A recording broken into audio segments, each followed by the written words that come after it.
तो उचिहा क्लैन के पास कुछ ज़्यादा ही एबिलिटी है, मतलब वो लोग किसी को भी गंजुत्सु में डाल सकते हैं। अलग से एक स्पेशल एबिलिटी मिलता है उन लोगों को जब उन लोगों का मांगी शानिंगन आ जाता है।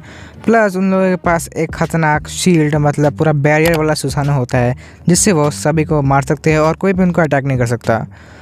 इतना पावरफुल प्लस इतना बिग सुसानो उनको एकदम स्ट्रांग बना देता है। तो इसलिए मैं बात करने वाला हूँ स्ट्रॉन्गेस्ट सुसानो रैंक इन नारुतो। मतलब जितने भी स्ट्रॉन्ग सुसानो है मैं उनको रैंक करने वाला हूँ उनके पावर लेवल के हिसाब से। तो इस वीडियो को एंड तक ज़रूर देखना। उससे पहले चैनल को सब्सक्राइब जरूर कर लेना ताकि ऐसे ही एनिमे रिलेटेड कंटेंट वीडियो आती रहती है। तो नंबर 6 में मैंने रखा है शिसुए उचिहा का सुसानो। तो शिसुए उचिहा, जिन लोगों ने फिलर्स नहीं देखा है उन लोगों को पता ही नहीं हुआ कि इसका भी सुसानो था। और Naruto Shippuden ultimate Ninja strong 4 game में ये सुसानो दिखाया था, पर ये सुसानो कैनन नहीं है, इसलिए मैं इसको सबसे ज़्यादा लास्ट में रखता हूँ, भले ही कितना भी ज़्यादा पावरफुल हो। जिन्होंने फिलर्स देखा है तो उन लोगों को पता होगा शिसुए ने एक मांगी के शारिंगान से ही सुसानो को एक्टिवेट कर लिया था। वो बदला है कि इसका सुसानो आधा अधूरा था। तो इसकी एबिलिटी की बात करें तो इसके पास स्पीड और एजिलिटी बहुत ज़्यादा है, मतलब ये शायद वन ऑफ द फास्टेस्ट सुसानो है। तो इसके वेपन्स की बात करते हैं तो इसके पास 2 चाक्रा वेपन था, एक है यासाका मगाटामा और दूसरे बहुत सारे चाक्रा इनहेंस वेपन्स थे जिसमें शिसुए उसको यूज़ करता था। इसका डिफेंसिव पावर भी बहुत ज़्यादा है, मतलब जैसे बाकी सुसानो का है इसका भी सेम ही है, मतलब इसका डिफेंस बहुत ज़्यादा है, मतलब कोई इसको मार नहीं सकता है। शिसुए का एक खास बात यह है कि उसका जो गेंजुत्सु है कोटो अमात्सुकामी, जो एक खतरनाक गेंजुत्सु तो है लेकिन वो इनहेंस कर देता है इसका सुसानो का एबिलिटी, मतलब वो गेंजुत्सु एकदम ज़्यादा स्पेशल है जिसके कारण उसका सुसानो भी ज़्यादा इनहेंस हो जाता है। पर शिसुए का सुसानो कितना भी ज़्यादा स्ट्रांग हो पर ये कैनन नहीं है, इसलिए मैंने इसको सबसे ज़्यादा लास्ट में रखा है, भले ही ये कितना भी ज़्यादा स्ट्रांग हो। नंबर 5 पे मैंने रखा है इताची सुसानो। तो इताची का सुसानो को वन ऑफ द स्ट्रॉन्गेस्ट सुसानो कहा जाता है और ये सच भी हो सकता है। लेकिन मैं बात करूँ इसके एबिलिटी के बारे में तो इसके पास तोत्सुका ब्लेड है। जब सास्के और इताची की फाइट चल रही थी तो जेत्सु ने कहा था कि ये ब्लेड बहुत ज़्यादा स्ट्रांग है और इसके साथ एक और आता है याटा मिरर जो उसका डिफेंसिव पावर है। राइट हैंड में वो रखता है तोत्सुका ब्लेड और लेफ्ट हैंड में रखता है वो याटा मिरर। जेत्सु ने कहा था कि ये दोनों weapon one of the strongest weapon है पूरे वर्ल्ड में। तो इस हिसाब से इताची का सुसानो कुछ ज़्यादा ही ओवर पावर्ड है। तो इताची का भी सुसानो बहुत ज़्यादा क्विक है, मतलब एजाइल है और ये अटैक में किसी को भी मार सकता है बहुत जल्दी।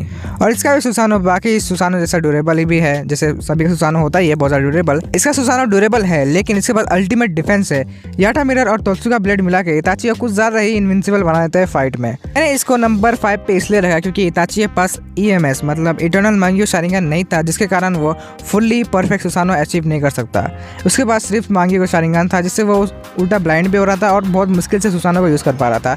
हाफ सुसानो को मैं नंबर 1 और 2 पे नहीं रख सकता, इसलिए मैं इसको नंबर 5 में रखा हूँ। पूरा परफेक्ट सुसानो को अचीव करने के लिए तुम्हारे पास इटर्नल मांग्यो शारिंगन होना ही चाहिए, वरना वो नहीं हो पाता है। इसलिए मैंने इताची को नंबर 5 पे रखा है। भले इताची का भी सुसानो बहुत ज़्यादा ओवर पावर्ड है और इताची के पास इटर्नल मांग्यो शारिंगन नहीं होने के कारण वो नंबर 5 पे डिजर्व करता है। नंबर 4 पे मैंने रखा है इंद्रा सुसानो। इंद्रा एक उचिहा नहीं है, मतलब तुम उसको सबसे पहला उचिहा या फाउंडर भी कह सकते हो उचिहा का। इंद्रा एक ओत्सुकी है जो एक एलियन क्लैन है, मतलब वो अर्थ का है ही नहीं, एलियन है वो।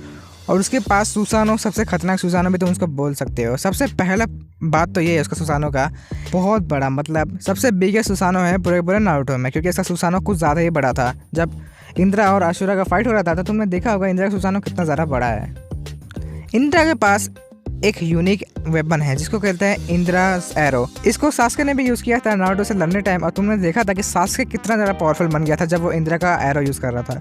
ये जो वेपन है वो बहुत ज़्यादा खतरनाक है जो इंद्रा ने खुद क्रिएट किया है। और वो पता लगे कि इंद्रा के पास भी sage of the six path, मतलब उसका फादर होगोरोमो का भी पावर्स होगा, इसलिए उसके पास इतना स्ट्रॉन्ग सुसानो था। बाकी सब सुसानो का जैसा उसका भी डिफेंस का ज़्यादा डेंजर है क्योंकि उसके पास अपना ब्लड ओत्सुकी का ब्लड एक एलियन क्लैन का ब्लड है, इसलिए वो बहुत ज़्यादा स्ट्रॉन्ग बन जाता है। तो इंद्रा ने इस सुसानो के साथ आशुरा से लड़ाई की थी, मतलब आशुरा का पावर हाशिरामा से भी ज़्यादा है, इसलिए मैं उसको नंबर 4 पर रखा हूँ। इंद्रा इतनी ज़्यादा स्ट्रॉन्ग इसलिए क्योंकि उसके पास ओत्सुकी का ब्लड है, इसके कारण उसका सुसानो भी बहुत ज़्यादा इनहेंस हो जाता है, इसलिए मैंने इंद्रा को नंबर 4 पर रखा है। लेकिन हमारे पास उतना ज़्यादा स्क्रीन टाइम नहीं इंद्रा का, जिसके कारण मैं उसको ऊपर नहीं रख सकता, इसलिए वो नंबर 4 पर डिजर्व करता है।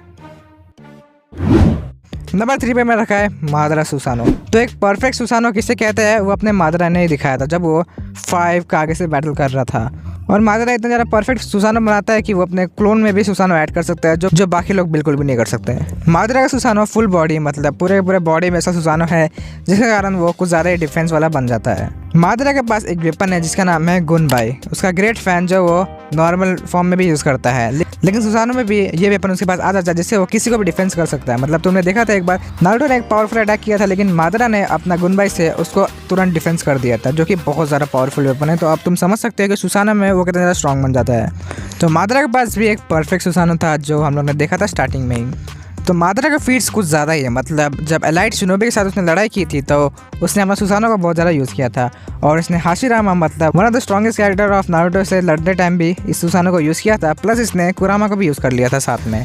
तो मादरा का सुसानो भी बहुत ज़्यादा पावरफुल है, इसलिए मैंने उसको नंबर 3 पर रखा है क्योंकि उसके पास रिनिगान है, इटर्नल मांगी शारिंगान है, जिसके कारण वो अपना सुसानो को कुछ ज़्यादा इनहेंस कर देता है।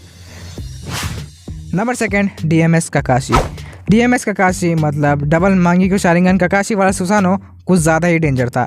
ओबिटो ने ज़्यादा टाइम ऐसे गिफ्ट दिया काकाशी को जिससे वो one of the strongest character भी बन गया था नारुतो का।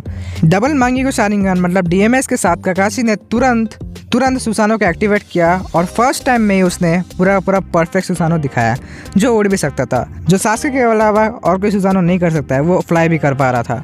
काकाशी के पास कंप्लीट सुसानो था फर्स्ट टाइम में ही, जो दिखाता है काकाशी कितना वर्सेटाइल है हर एक चीज़ के लिए। काकाशी का one of the strongest attack ये है कि वो कामाई को यूज़ कर पाता है जो ओबिटो का मेन अटैक था। कामाई की वजह से वो इनविंसिबल बन जाता है, मतलब कोई इसको अटैक नहीं कर पाता है, जिसके कारण काकाशी कुछ ज़्यादा ही स्ट्रांग बन जाता है। और उसने कामाई शुरिकन जैसे खतरनाक अटैक को कागुया पे यूज़ किया था जिससे कागुया कुछ ज़्यादा ही डैमेज हो गई थी।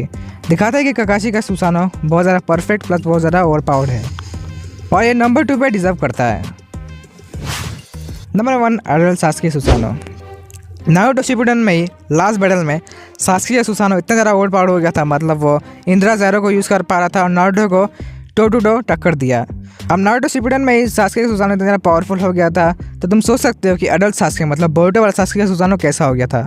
वो इससे और भी पाता था, मतलब वो बात अलग है कि वो एरोप्लेन बन गया था, प्लस उसने मोमोशिकी प्लस इशिकी दोनों से लड़ाई की थी। सास्के ने इस सुसानो को यूज़ करके बहुत सारे ओसुत्सुकी से लड़ाई की, जिसको बताता है कि सास्के का सुसानो कुछ ज़्यादा ओवर पावर्ड है। सास्के के पास एक यूनिक स्वॉर्ड है जो वो परफेक्ट सुसानो के बाद ही यूज़ कर पाता है, जिससे वो किसी को भी मार सकता है आसानी से।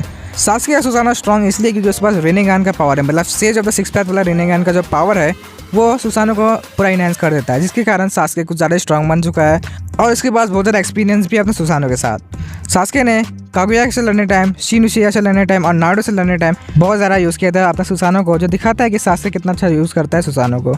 तो सास्के नंबर 1 पे डिजर्व करता है सुसानो के रैंक में। तो वीडियो में बस इतना ही था। चैनल को सब्सक्राइब जरूर कर लेना ताकि ऐसी एनिमे रिलेटेड कंटेंट वीडियो आती रहती है। और तुम्हारा फेवरेट सुसानो कौन सा है तुम कमेंट में बता सकते हो और इस वीडियो को ज़रूर लाइक कर देना।